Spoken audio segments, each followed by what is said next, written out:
अगले 30 दिनों में आप आउट परफॉर्म कैसे कर सकते हो with respect to all aspirants of NEET 2026 जो रीनीट में बैठने वाले हैं, आओ समझाता हूँ इस वीडियो में।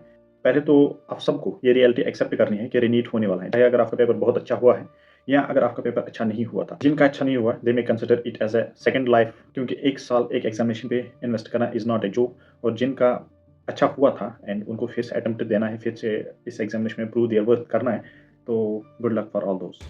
दूसरी बात ये भी समझने हैं, जो भी बाय हार्ट डेडिकेटेड स्टूडेंट था, डेडिकेटेड एस्पायरेंट था फॉर दिस एग्जामिनेशन, उसने ऑलमोस्ट अपना सारा सिलेबस जो है ना कंप्लीट कर लिया था जो मई 3 को एग्जामिनेशन होने वाला है। बट कुछ गलत हुआ होगा पीर प्रेशर की वजह से, एग्जामिनेशन स्ट्रेस की वजह से, जिसकी वजह से उसने अच्छे से परफॉर्म नहीं किया था एग्जामिनेशन में।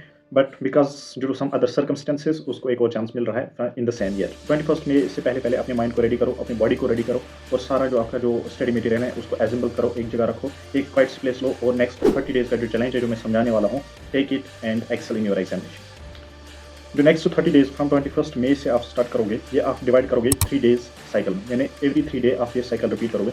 3 दिनों में आप एवरी डे 1 सब्जेक्ट रिवीजन करोगे और जो थर्ड डे होगा, एक तो उस दिन आपको सब्जेक्ट रिवाइज करना है और उसी दिन आपको एक मॉक टेस्ट देना है।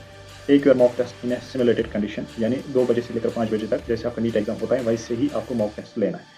सबसे fastest, easiest and highly intellectual way of revision क्या है? आपने बहुत सारे रिवीजन्स किए होंगे but you want to have some quick revisions, ठीक है? Only 1 month is almost left for you.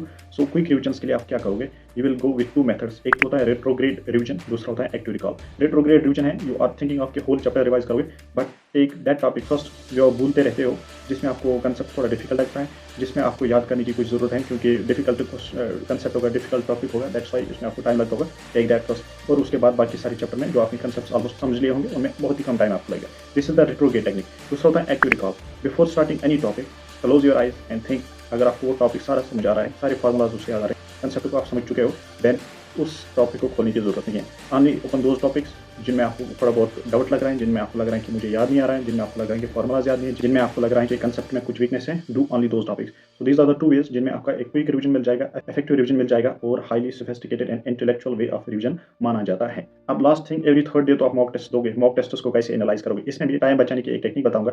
जो आप क्वेश्चंस करेक्ट कर रहे हो उनको छोड़ो, उसके बाद जो आपने क्वेश्चन स्किप किए हैं, जो आपने क्वेश्चन रॉन्ग अटेम्प्ट किए हैं, एंड थर्ड जो आपने क्वेश्चंस किए हैं करेक्ट अटेम्प्ट बट उनमें स्लाइट गेस आपने लगाई, इन 3 कैटेगरी ऑफ क्वेश्चंस को आप क्या करोगे?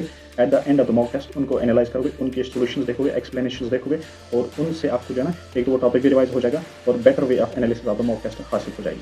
तो these are the simple easy tips. बाकी आपने सब अच्छे से पढ़ लिया है। This 30 days I think this is the easiest way to revise your things and to maximize your revisions, to maximize your conceptual grasping and to make sure that you will access in your RENI 2026. All the best.